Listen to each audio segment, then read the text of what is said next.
Assalamualaikum warahmatullahi wabarakatuh. Alhamdulillahi ala ihsanih wa syukur lahu ala taufiqihi wa amtinanih. Asyhadu an la ilaha illallah wahdahu la syarika lahu ta'ziman li sya'nih wa asyhadu anna Muhammadan abduhu wa rasuluhu da'ila ridwanih. Allahumma shalli alaihi wa ala alihi wa ashabihi wa ikhwani. Para pemirsa Raja TV dan Radio Raja dimanapun Anda berada, kita melanjutkan pelajaran kita dari tafsir surat Al-Ahzab. Kita masih berbicara tentang orang-orang munafik yang telah kita singgung pada pertemuan yang lalu. Sekarang kita masuk pada ayat yang ke-16, kata Allah Subhanahu wa taala, "Qul la yanfa'akumul firaru in farartum minal mauti awil qatli wa idza la tumatta'una illa qalila."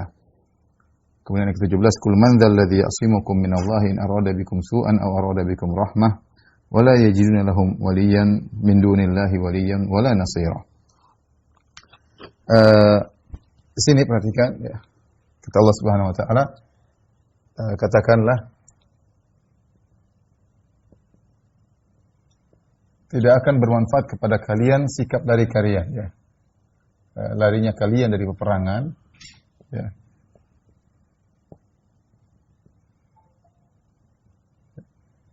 Tidak akan bermanfaat bagi kalian.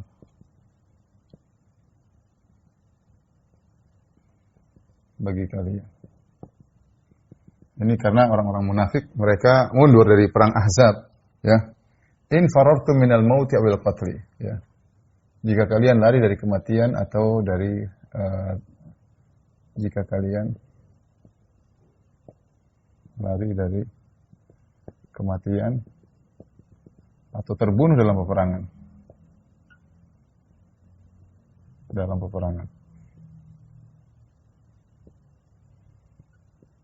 Wa idzal la tumatta'una illa qalila. Ya, kalaupun kalian selamat,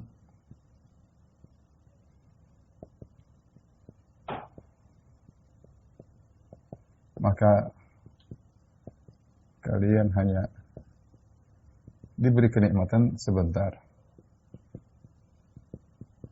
Kenikmatan yang sedikit.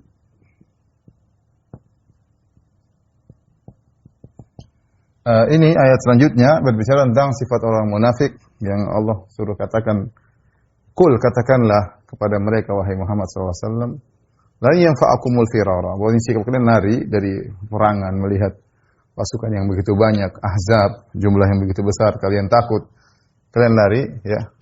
Tidak akan bermanfaat bagi kalian. In farartum minal mauti awil qatli. Niat kalian untuk kabur adalah ingin menyelamatkan dari kematian atau terbunuh, ya. Tidak bermanfaat bagi kalian, ya. Karena bagaimanapun kalian akan merasakan kematian. Ya, kalian akan merasakan kematian. Apakah kalian kalau Allah kehendaki kalian kabur, kalian meninggal di jalan, ya, atau kalian akan terbunuh meskipun kalian kabur dikejar musuh, ya. Wa idza la tumatta'una illa qalila. Kalaupun kalian selamat dari sikap lari kalian ternyata balik menghindar dari peperangan, maka kalian tidak akan hidup kecuali dapat nikmat kecuali cuma sedikit, ya.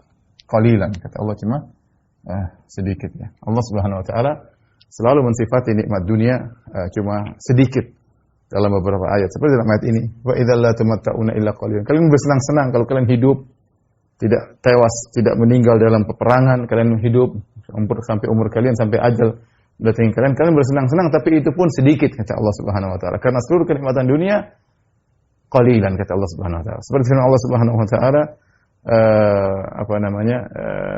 wala tashtaru bi ayatillahi tsamanan qalila. Janganlah kalian menjual ayat-ayat Allah dengan harga yang murah, ya. Mata'un qalil, ya. Ya, kehidupan dunia yang sedikit. Ya, semua kenikmatan dunia di sisi Allah hanyalah sedikit. Dan itu benar.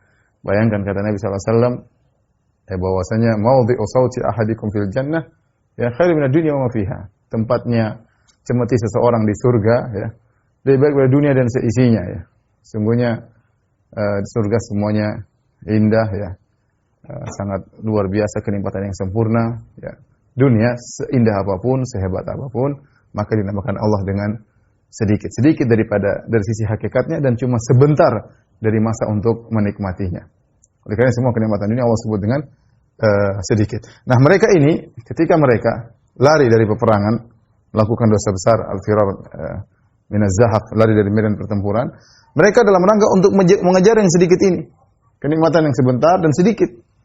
Dan akhirnya mereka meninggalkan kenikmatan yang banyak dan abadi. Seandainya mereka ikut dalam pertempuran, maka dengan tulus maka mereka akan mendapatkan pahala luar biasa, pahala jihad. Kalau mereka meninggal maka mereka mati syahid, maka mereka akan mendapatkan kenikmatan yang besar dan abadi. Itulah bodohnya orang munafik, mereka ingin menikmati yang sedikit dengan berkorban meninggalkan yang banyak. Maka Allah ingatkan, percuma saja ya kalian lari, ya kalian pun akan mati. Ini juga dalil bahwasanya memang dalam Islam ada namanya al-khauf at-tabi'i. Kita ketakutan ada dua ya. Al-khauf, rasa takut. Ya. Ada yang disebut dengan khauf ibadah. Ada yang namanya khauf tabi'i. Yang ini apa namanya? Yang wajar seperti takut kepada singa, takut kepada macan, takut kepada ketinggian misalnya. Di antaranya takut kepada musuh yang banyak. Ketakutan itu ada ya. Artinya ketika seorang maju dalam medan pertempuran, rasa takut itu ada, rasa gentar itu ada. Tetapi tidak boleh seorang ketika rasa takutnya berhadapan dengan perkara yang syar'i, maka tidak boleh ditinggalkan perkara syar'i tersebut gara-gara rasa takut ya. Seperti ini. Mereka takut sehingga mereka meninggalkan kewajiban mereka untuk bertempur. Ya. Jadi mereka menempuh sebab yang diharamkan oleh Allah, menghindar kematian dengan lari dari medan pertempuran itu diharamkan oleh Allah Subhanahu wa taala. Seandainya seorang lari dari keburukan dengan metode yang syar'i seperti apa? Seperti Nabi Musa alaihissalam ketika dikejar oleh Fir'aun dan bala tentaranya di awal-awal ketika dia masih di Mesir, maka dia pun kabur karena tidak diwajibkan dia untuk melawan Fir'aun dan bala tentaranya. Kata Allah Subhanahu wa taala, "Fa kharaja minha khaifan yataraqqab." Kharaja minha khaifan yataraqqab. Maka Musa pun keluar dari Mesir dengan rasa ketakutan yang dikhawatirkan menimpanya. Tapi ketika seorang lari dari sesuatu karena rasa takut dengan melanggar syariat, maka hukumnya haram ya. Contoh seperti seorang wanita takut kalau pakai jilbab akan dikata-katain oleh teman-temannya di kelas, di sekolah, kamu so alim, akhirnya dia buka jilbab, maka ini ketakutan, takut diolok-olok, jelas itu boleh. Tetapi ketika kita akhirnya melanggar syariat, maka takut tersebut harus dilawan. Takut tersebut harus dilawan. Sama seperti ini, takut akan kematian manusiawi ya. Takut dengan musuh yang banyak, para sahabat cuma 3.000, kemudian musuh 10.000, wajar. Tetapi takut tersebut harus dilawan. Karena lari dari ketakutan dalam hal seperti ini adalah dosa besar. Kemudian Allah Subhanahu wa taala lanjutkan, "Qul man dzal ladzi ya'simukum minallah in arada bikum su'an aw arada bikum rahmah." Ya. Ini dalam bentuk pertanyaan, siapakah yang bisa mencegah kalian? Ya, dari Allah. Siapakah yang mencegah kalian dari Allah? Jika Allah ingin keburukan bagi kalian, jika Allah ingin keburukan bagi kalian,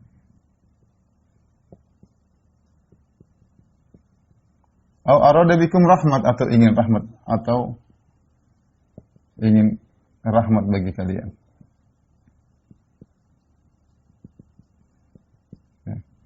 Wala yajiduna lahum min dunillahi waliyya wala nasira, dan mereka tidak menemukan selain Allah,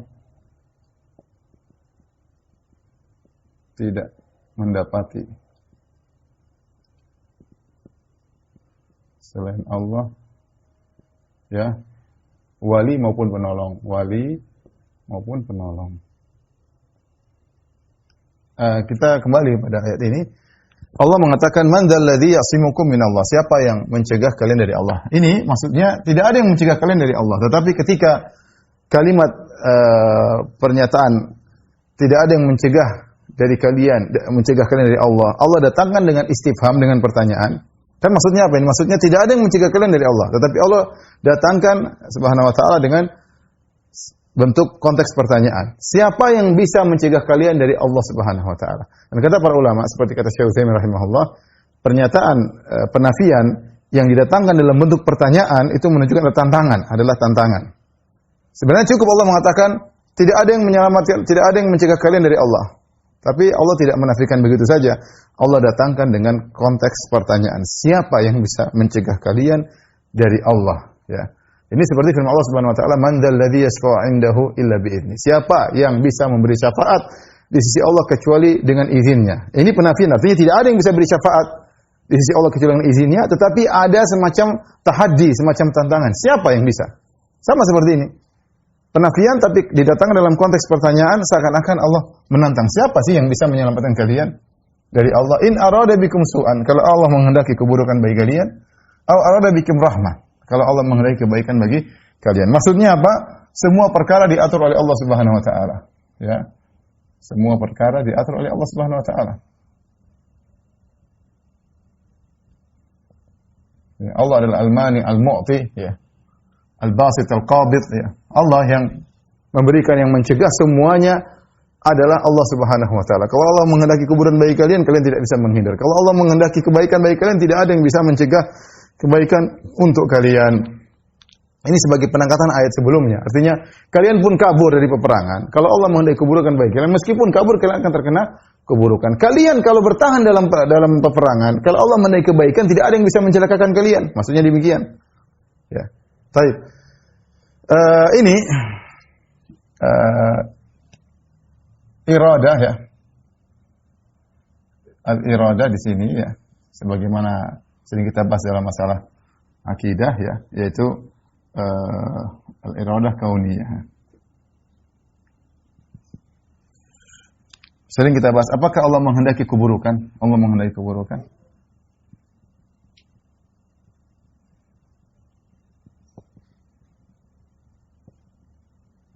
Dalam ayat ini zahirnya Allah mengatakan jika Allah menghendaki keburukan bagi kalian, berarti Allah bisa menghendaki keburukan. Ini membantah keyakinan orang-orang Qadariyah dan Jabariyah yang mengatakan tidak mungkin Allah menghendaki keburukan. Kita Ahlussunnah meyakini Allah menghendaki keburukan dari sisi apa yang terjadi, yang Allah ciptakan. Ya, makanya kita beriman antu'mina bil qadari khairihi wa syarrihi. Kita beriman kepada takdir yang baik maupun yang buruk. Artinya segala yang baik dan buruk diciptakan oleh Allah Subhanahu wa taala, ditakdirkan oleh Allah Subhanahu wa taala. Tetapi bagi Ahlussunnah wal Jamaah, ketika Allah menghendaki keburukan, di balik keburukan ini ada kebaikan, ada hikmah, ya. Di balik keburukan ini tentu ada hikmah yang baik, ya. Hikmah yang baik, ya. Ya, banyak, ya. Kalau kita analogikan seperti saya sering sampaikan seperti orang sakit harus makan obat yang mungkin tidak menyenangkan, tetapi di balik yang dia tidak sukai tersebut ada kebaikan. Contoh seorang terkena penyakit dan harus diamputasi itu keburukan.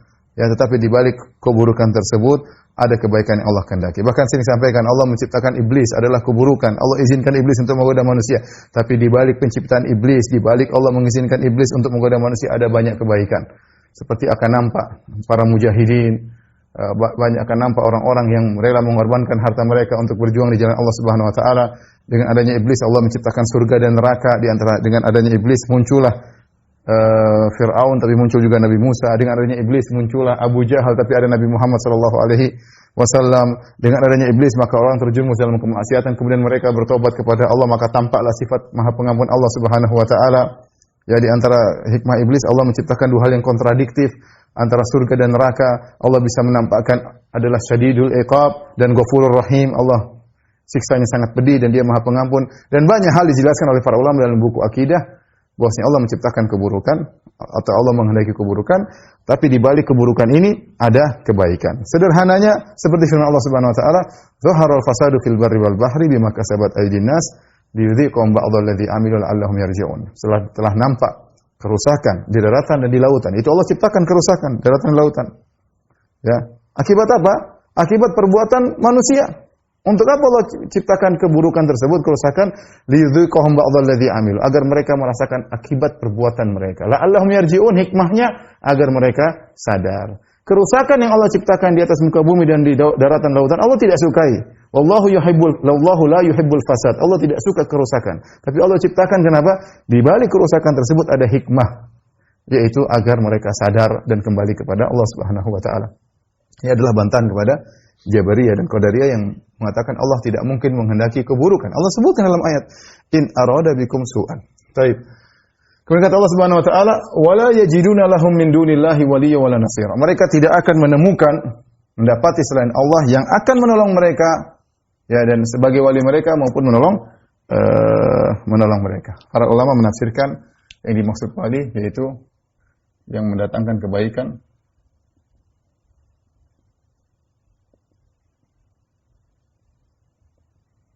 Maksudnya penolong adalah yang menolak kemudaratan.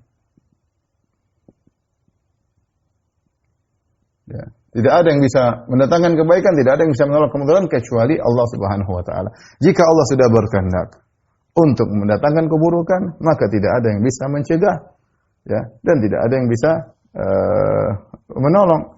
Jika Allah menghendaki rahmat kebaikan, maka tidak ada yang juga bisa mencegah kebaikan yang Allah kehendaki. Semuanya kembali kepada Allah Subhanahu wa taala. Tapi kita lanjutkan ayat berikutnya, kata Allah Subhanahu wa taala, "Qad ya'lamu Allahu al-mu'awwiqina minkum wal qa'ilina li ikhwanihim halumma ilaina." Sungguh Allah telah tahu. Allah tahu. Al-mu'awwiqin yang apa ya? Yang menghadang, yang menghalangi di antara kalian. Wal qailina li ikhwanihim halumma ilaina, dan orang-orang yang berkata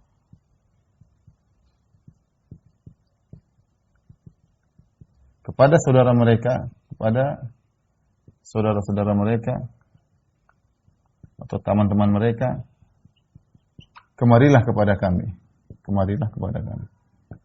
Kemarilah kepada kami. Wala ya'tunal ba'sa illa qalila, dan mereka tidak mendatangi peperangan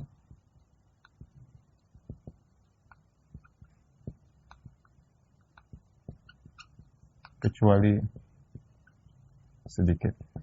Ya.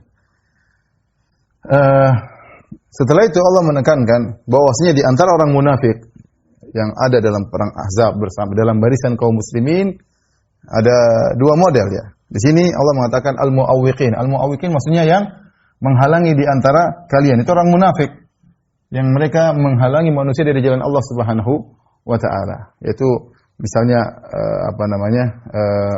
melemahkan, jangan berangkat. Jadi namanya al-musabbitun, yang mereka menghalangi orang untuk pergi berjihad, mereka menghalangi, ya. Namanya karena i'aqah, artinya halangan. Dia menghalangi seorang hendak berjalan menuju jihad, maka dihalang-halangi. Ini orang munafik jenis pertama, ya. Kaum munafikin jenis pertama.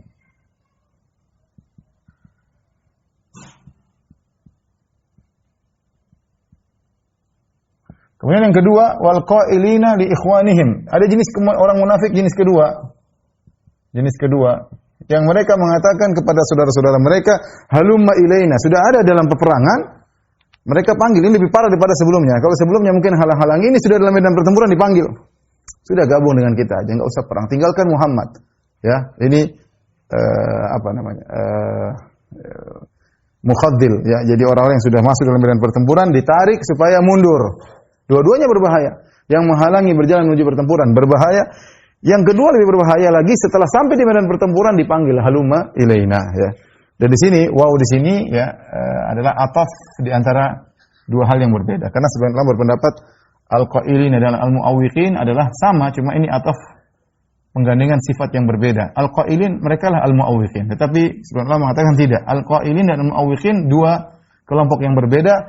Dua-duanya adalah jenis orang munafik dan Allah tahu tentang mereka.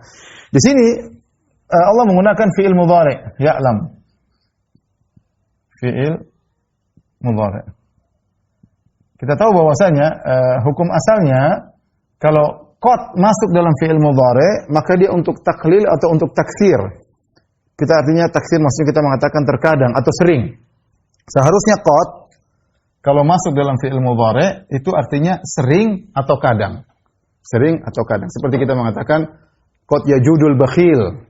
Terkadang orang bakhil dermawan, jarang, langka, ya. Seperti qad yanjahul kaslan. Terkadang orang malas berhasil, terkadang. Ya. Tapi ketika dalam Al-Quran Allah mengatakan qad ya'lamullah, bukan kita artikan terkadang Allah tahu. Tetapi ini seperti masuk dalam fi'il madhi. Kalau qad masuk dalam fi'il madhi, qad alima artinya sungguh Allah mengetahui. Maka makna dari qad ya'lam bukan artinya terkadang Allah tahu atau sering Allah tahu, tapi maknanya sungguh Allah tahu. Hanya saja didatangkan dengan fi'il mudhari kata para ulama karena pengetahuan Allah berkesinambungan, tidak ada hentinya. Tidak pernah ada kejahilan sedikit pun atau ketidaktahuan di sisi Allah sedetik pun tidak ada.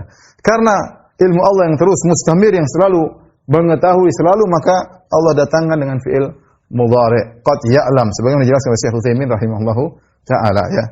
Sehingga didatangkan dengan fi'il mudhari qad ya'lam artinya Allah sungguh mengetahui. Dan ini menunjukkan bahwasanya Allah mengetahui segala perkara dengan detail. Ya ikhwan, perhatikan, dunia ini luas. Dunia luas, kejadian begitu banyak, peristiwa tiada henti-hentinya. Ya, peristiwa tiada henti-hentinya. Ada orang ngomong begini, penghalang. Ada orang halumma ilaina ngomong, mungkin satu orang, dua orang, atau berapa orang. Allah tahu omongan mereka. Dan ini dalil bahwasanya pengetahuan Allah tentang apa yang terjadi di alam semesta secara detail. Orang munafik ngomong begini, yang satu ngomong begini, Allah jelaskan, Allah klasifikasikan menjadi dua, karena Allah tahu apa yang terjadi. Ya.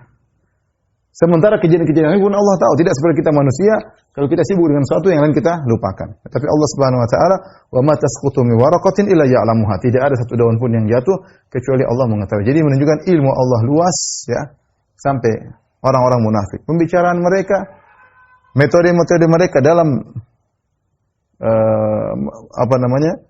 menggembosi para mujahidin, Allah jelaskan dalam ayat ini. Kata Allah, wala ya'tunal ba'sa illa qalila ya. Dan mereka tidak mendatangi peperangan kecuali hanya sedikit, yaitu hanya sesekali ikut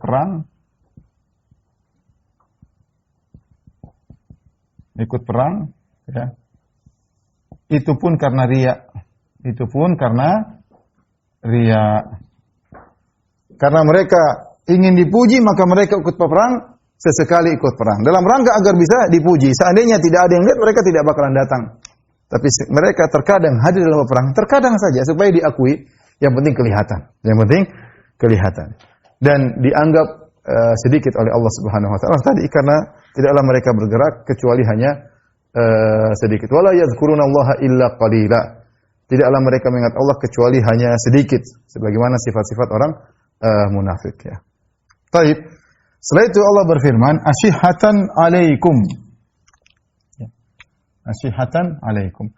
Asyihah dari jamak syahih ya. Syahih itu artinya pelit disertai semangat meraih.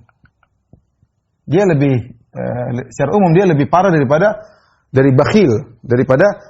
Kalau bakhil kata para ulama, bakhil hanyalah pelit dengan apa yang dimiliki. Tapi syahih adalah kebakhilan disertai ingin meraih milik orang lain. Untuk meraih artinya tamak, kalau bahasa kita rakus. Bukan sekedar bakhil, bukan sekedar pelit, tapi disertai dengan kerakusan ya. Jadi mereka asyihatan alaikum. Yaitu maksudnya apa? Mereka pelit kepada kalian, kata Allah Subhanahu wa taala. Mereka pelit. Pelit dalam hal apa? Banyak yang mereka pelitkan. Mereka tidak membantu kaum muslimin, malas dalam membantu kaum muslimin ketika menggali Khandaq dalam perang Khandaq, mereka malas.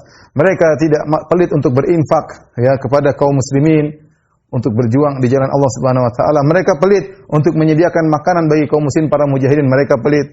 Di antaranya mereka pelit untuk berkorban dengan tubuh mereka dalam peperangan. Mereka pelit dalam segala hal. Ya, ini orang munafik. Karena apa yang mereka dapatkan tujuan mereka dunia.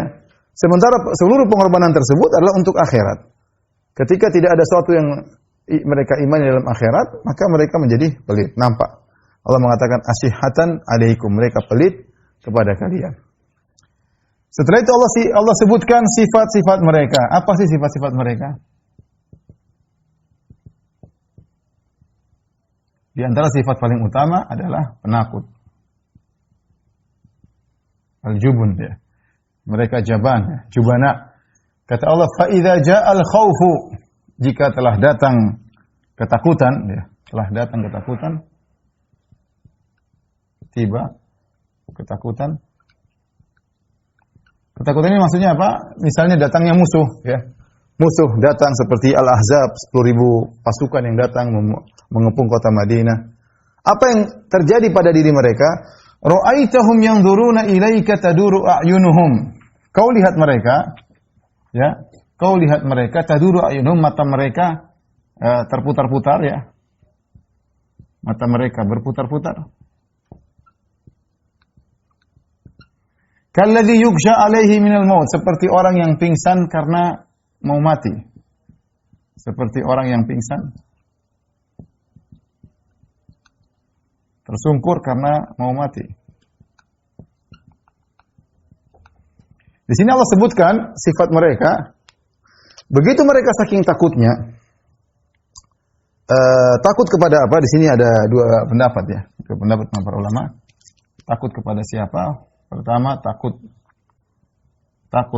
dengan pasukan yang banyak, pasukan musuh yang banyak. Yang banyak. Yang kedua mengatakan takut kepada Nabi jika menang. Takut kepada Nabi sallallahu alaihi wasallam jika Nabi menang dan Allah membongkar mereka. Dan Allah membongkar aib mereka. Mereka takut juga.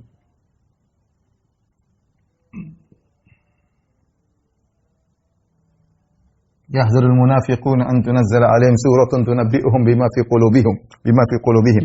Kata Allah Subhanahu wa taala, orang munafik khawatir turun ayat-ayat mengabarkan tentang isi hati mereka. Ya, jadi mereka takut. Dua-dua ini mereka takut. Takut kalau orang musyrikin menang, mereka bakalan ikut dibunuh bersama orang-orang Islam, dan mereka juga takut kalau kaum muslimin menang, akhirnya mereka terungkap aib mereka, penakut dan yang lainnya mundur dari pertempuran, jadi mereka takut. Dan ketakutan mereka tersebut sampai membuat taduru a'yunuhum, mata mereka berputar, melihat enggak jelas, ya. Bicara enggak fokus, seakan-akan khawatir ada musuh akan siap menyerang, tak khawatir ada anak panah datang dari segala arah. Ketakutan yang tidak jelas ini nampak pada diri mereka. Jadi orang kalau takut, ya nampak sifat-sifat mereka. Allah sebutkan, Rasulullah, kalau engkau ingin mengetahui mereka, inilah sifat mereka. Ya, fa idza ja'al khaufu ra'aitahum yanzuruna ilaik. Kalau telah datang rasa takut dalam diri mereka, kemudian mereka melihatmu, ya, maka mata mereka berputar-putar, kalladzi yuksha 'alaihi minal maut, seperti orang yang pingsan kemudian mau mati, ya. Fa idza dhahabal khaufu salakukum bi alsinatin hidadin ashihatan 'alal khair. Jika telah hilang rasa takut,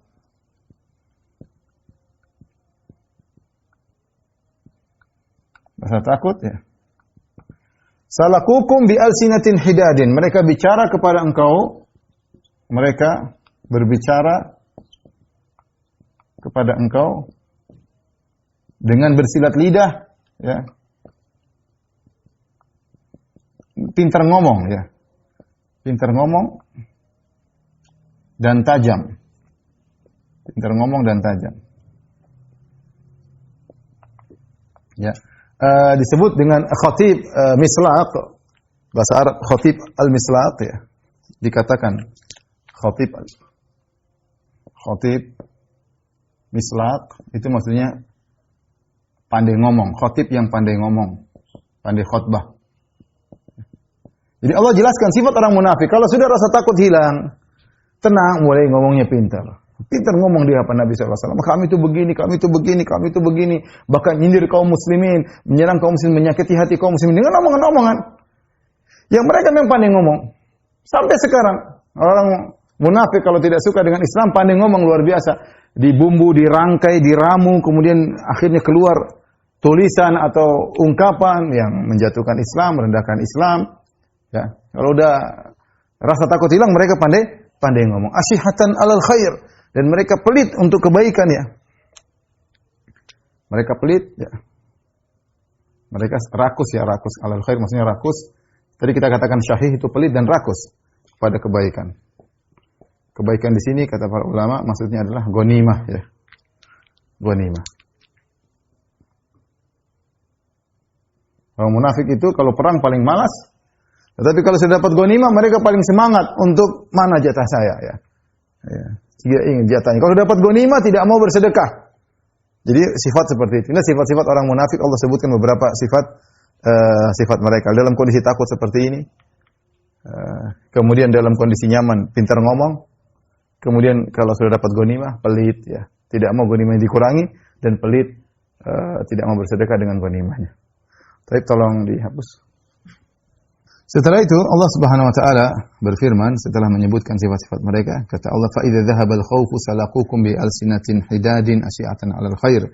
Kalau telah hilang rasa takut dari mereka, maka mereka pun berkata-kata yang pintar, mengejek kalian, menyakiti kalian, ya, mencaci kalian, ya. Pintar ngomong orang munafik, padahal mereka sudah salah, tapi mereka pandai membalikan fakta, ya.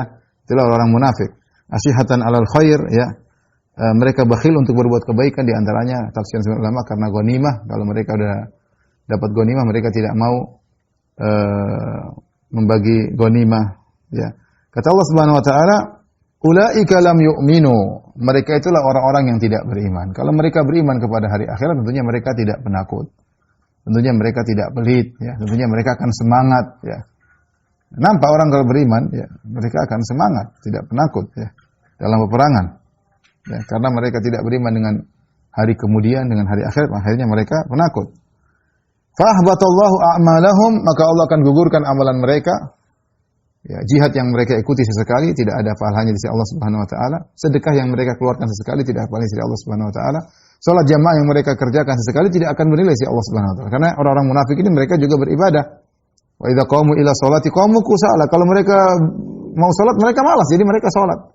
Orang munafik itu ikut jihad, ini seperti ini jihad, tapi jihad dalam jihad bikin masalah. Mereka ke masjid salat, bukan mereka salat, terutama ke masjid ketika salat Isya dan salat subuh. Selain salat Isya dan salat subuh. Kenapa? Karena kalau salat duhur, salat asar, salat maghrib mereka ke masjid karena dilihat. Tapi kalau salat Isya subuh tidak ada lampu, maka mereka tidak ke masjid. Mereka juga berinfak, tetapi semuanya tidak diterima oleh Allah Subhanahu wa taala karena semua yang mereka lakukan karena riya, ya. Kata Allah Subhanahu wa taala, wa kana dzalika 'ala Allahi yasira, ya. Hal itu semua mudah bagi Allah, ya. Maksudnya adalah Allah mudah, ya, menghapuskan amalan mereka, tidak ada yang perlu Allah takuti, ya.